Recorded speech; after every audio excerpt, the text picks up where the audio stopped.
Hello everyone and welcome to another Top 5 Records video. Today, Neil Young celebrates the 50th anniversary of tonight's The Night, one of his, in my opinion, most impressive studio albums. He celebrates it 50 years after the original release, not after the original recording, because this record has a somewhat special story behind it. Neil Young recorded this record with Crazy Horse in 1973 and even a single song in 1972.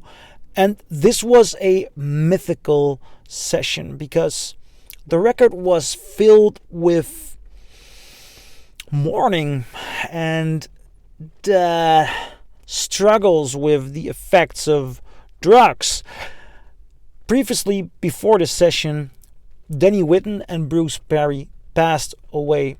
Bruce Perry was the brother of Jan from Jan and Dean and the brother of the studio owner where this record was recorded. Also, he was a roadie for Stephen Stills and for Neil Young, and he was an important part of his crew. Then Danny Whitten was the guitar player of Crazy Horse, and he passed away. They both passed away from a drug overdose. Danny Whitten passed away 24 hours after Neil Young had sent him home after him not functioning during the preparations rehearsals for the Not Fade Away tour. So when Neil Young heard the news, he later on said, "I felt responsible." These two deaths struck them hard, and Neil Young and Crazy Horse went into the studio for the first time since Danny Whitten has passed away, and they started recording. And these were very peculiar sessions. Neil Young says he remembers them in black and white, and they are emotionally the recording sessions that came closest to himself and to his experience. So, Tonight's The Night is a record with a very bizarre vibe. Late at night they would be getting into the vibe and everyone was intoxicated during it. So there's a special mellowness, in lightness, and a heaviness in what they're singing about, because they are mentioning Danny Whitten and Bruce Perry, and it has the struggle of that burden.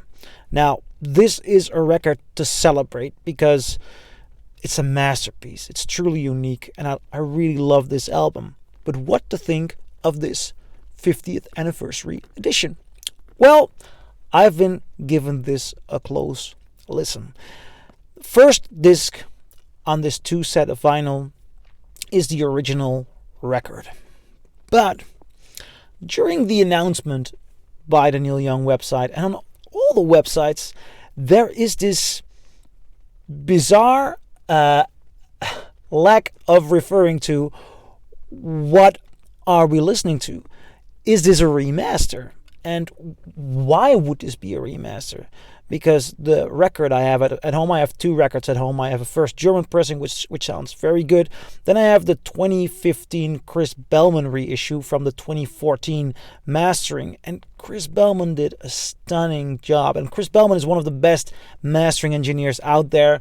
He frequently works with Neil Young and the Neil Young archive, and if not, he may be the sole remastering and mastering engineer for the classic series, and he does the most stunning job here. So did they ask him to do a remaster? It's not said on the website. They would promote something like that. Only Amazon says that this is a 2025 remaster, but they also say that about some of the new stuff being released, so some of the new songs on this release, because the second disc contains what I find the most interesting here, and that is songs that have been left out from the record. Now, first of all, the record itself is, when I compare digital sources to digital sources, it may be the same remaster. I'm not sure, and I wonder if I'm mostly listening to differences in the digital format presenting it, or is it a new remaster? I'm not so sure. It wouldn't make sense to make a new remaster. And also, there's no need to buy any new remaster, in my opinion, if you've got a good remaster by Chris Bellman, which is stunning, seriously stunning. Thing is, though, they changed one of the songs on the record, namely the Lookout Joe, which was on the original record from the Broken Arrow Rand's 72 version on the first disc, and on the record itself, on the album itself, it's replaced by an SIR session, which is the Crazy Horse session, the famous sessions that I was just talking about. The website does say that everything comes from the original analog tape. So if you do not have a reissue of this record, this may be worthwhile. Most interesting are the 6 tracks that are shaped as the demo songs or the bonus tracks. These are from the original sessions. And we get Walk On, the original recording. And I think the vibe of this original session really adds something to this song.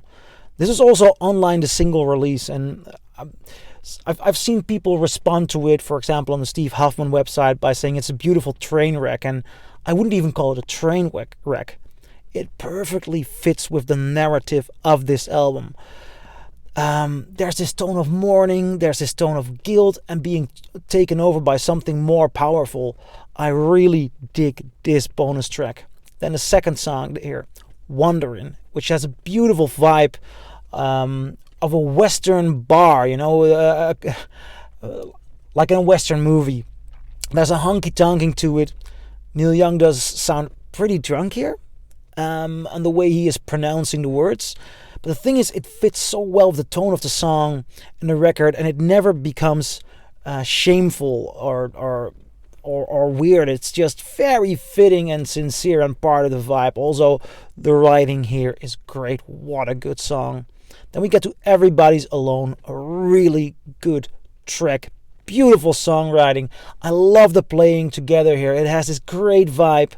Really awesome guitar near the end. Awesome recording. And then we get, for me, to the highlight of this 50th anniversary release.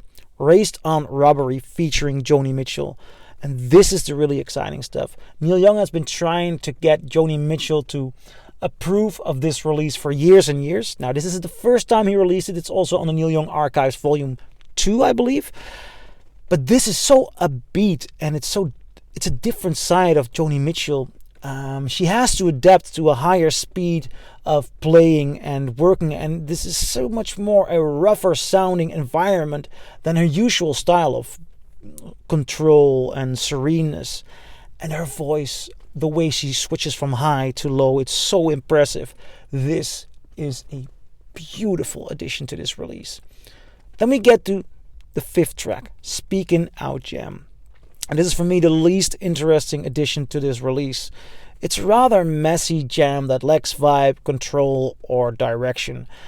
And it leads me to a very important question. About a week ago I did a review of the Beatles anthology set, and my biggest comment was, I'm not so interested in listening to second takes or alternative takes. And that release is filled with that stuff. You have 3 discs of a lot of extra takes that don't show a different vision. In that regard, the 6 tracks of this Neil Young release do have beautiful songs and beautiful new insights. Though, of course, not everything has been released for the first time. Though for the first time on vinyl. Then we get to Tonight's the Night, take 3. Well, taking in consideration what my opinion here is, I think this 3rd take does add something to the narrative. Because Neil Young seems to be in more control here. He sounds a little bit softer. It's closer to whispering. And this adds something to the quality and the experience of this record. So, 6 beautiful 6 extra tracks, 5 of them are beautiful. I think that is a very interesting bonus. Is it worthwhile to buy the record for? Yeah, that's something everybody has to decide for themselves. There is quality stuff here, but I own the 2015 cut, and although I would love to play the Joni Mitchell song more often. There are more songs that I would like to play more often. So yeah, this is kind of a hard question. Okay, I'm pretty excited by this release. So I'm curious, what do you think? Do you agree? Do you disagree? Leave a comment below, and I'll see you in my next video. Bye.